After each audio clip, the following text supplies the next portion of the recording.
और पूछताछ में देखिए कई खुलासे हुए क्योंकि एक एक करके सच निकलकर सामने आ रहा है। आतंकी से जब पूछताछ हुई तो राज खुल रहे हैं।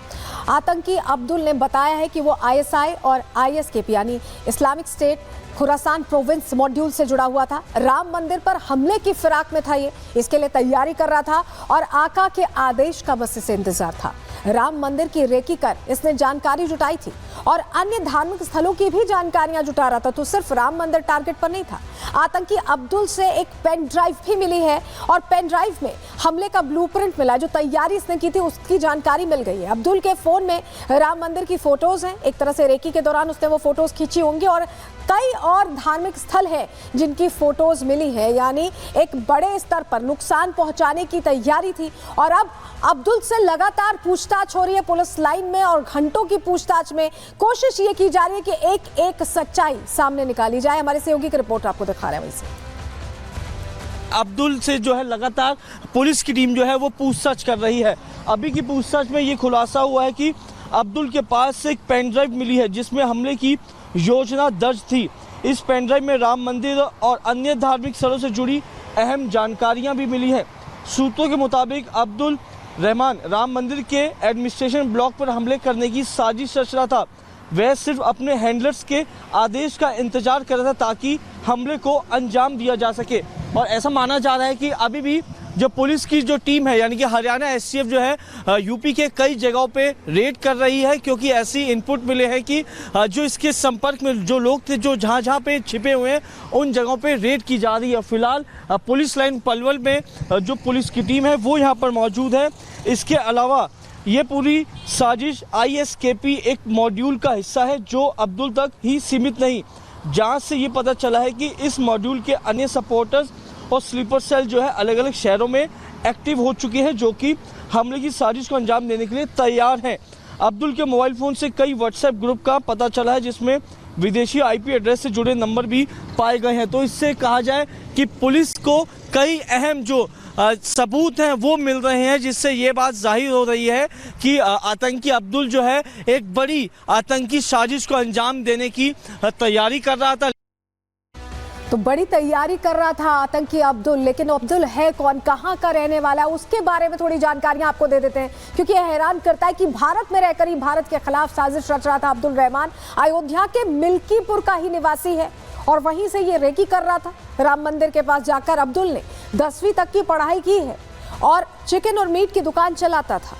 अब्दुल ई रिक्शा भी चलाता था और घर पर मरकज जाने की बात इसने कही थी, यानी घर पर भी झूठ बोलकर निकला था। अब्दुल का परिवार बहुत साधारण है और उसे बिल्कुल परिवार को यह अंदाजा नहीं था कि अब्दुल इस रास्ते पर जाने वाला है। हमने परिवार वालों से भी बात की, उनको हैरानी हो रही है, विश्वास नहीं हो रहा है। सुनिए जरा।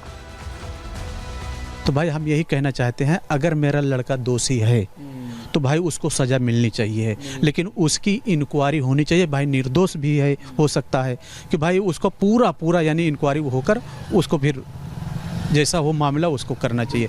हम यही सरकार को करना चाहते हैं कि हमारे लड़के को बाइज्जत बरी करिए। इंक्वायरी वगैरह कुछ हो, जांच कुछ हो, सब जांच हो जाए, जांच होनी होनी चाहिए। आप क्या कुछ शंका है कि ऐसा कुछ हो सकता है? नहीं, कोई शंका नहीं है। क्या करने, जैसे दिल्ली क्या करने गया? मैं दोस्त के पास। तो देखिए, परिवार का एक शख्स कह रहा है कि अगर वाकई वो दोषी है तो उसे सजा दी जाए, लेकिन जो माता जी हैं उन्हें तो विश्वास ही नहीं हो रहा। कोई नहीं सोच सकता कि उनका अपना बच्चा इस रास्ते पर देश के खिलाफ इस तरह से चला जाएगा। तो आखिर कैसे आईएसआई के संपर्क में आया अब्दुल, हुआ क्या, कैसे कोऑर्डिनेट किया, कैसे लिंक हुआ, चलिए जानकारी आपको दे रहे हैं, आपको बताते हैं। दरअसल अब्दुल 10 महीने से Islamic State Khorasan province module से जुड़ा हुआ था। अब्दुल को वीडियो कॉल पर ट्रेनिंग दी गई, यानी ऑनलाइन ट्रेनिंग दी जा रही थी।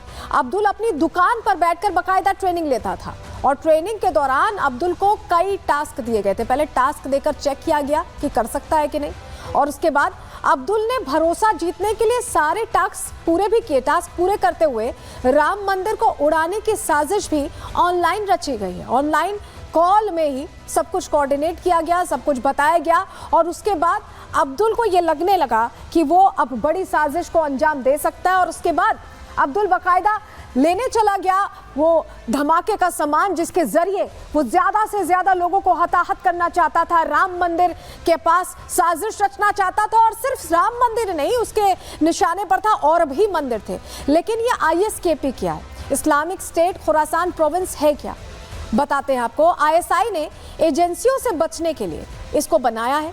ये मॉड्यूल सिर्फ अब्दुल तक नहीं सीमित है, मॉड्यूल के स्लीपर सेल में कई शहरों में फैले हैं। समझ लीजिए कई शहरों में इसी तरह के अब्दुल हैं जो इसके लिंक में हैं। अब्दुल के फोन में भी ऐसे कई व्हाट्सएप ग्रुप मिले हैं जिससे ये संपर्क साधते थे।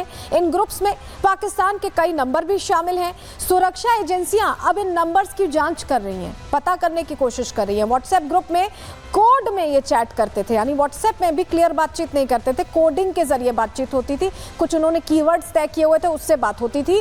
कोडेड चैट को डिकोड करने की कोशिश अब सुरक्षा एजेंसियां कर रही हैं और अब्दुल की निशानदेही पर एक्शन भी तेज हुआ है। यूपी के शहरों में अब संदिग्धों की तलाश तेज हो गई है, छापेमारी की कार्रवाई चल रही है, क्योंकि ये माना जा रहा है कि सिर्फ अब्दुल ही नहीं, ऐसे कई चेहरे हैं जो जुड़े हुए हैं, जो राम मंदिर जिसका 500 साल बाद यहां निर्माण हुआ, जिनकी आंखों में खटक रहा है और उसके लिए बकायदा पाकिस्तान से साजिश रची जा रही है। रिपोर्ट देखिए।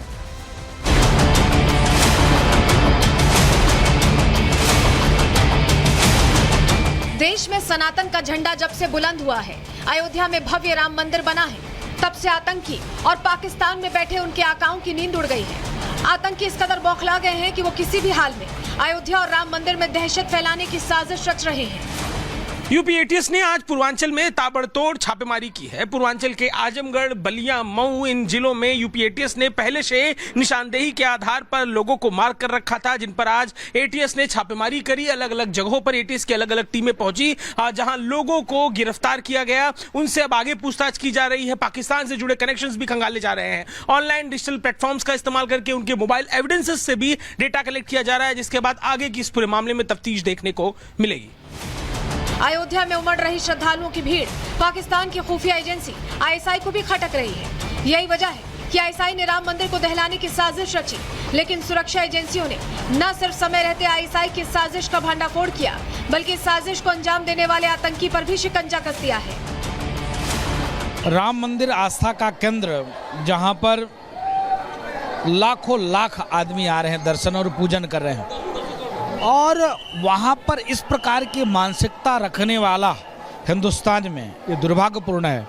हम लोगों को जब पता चला तो कष्ट हुआ कि देखो इतना आस्था भरी वो जगह है और उसको ग्रेनेड से उड़ाने के लिए, आतंकवादी धमाका करने के लिए लोग लगे हुए हैं। ISI का आतंकी अब सुरक्षा एजेंसियों की गिरफ्त में है और ISI की साजिशों की परतें खोल रहा है। ऐसे में सवाल ये है कि क्या पाकिस्तान और ISI अपनी हरकतों से बाज नहीं आने वाले? आखिर पाकिस्तान में बैठे आतंकियों का इलाज क्या है? Bureau report, Republic Bharat.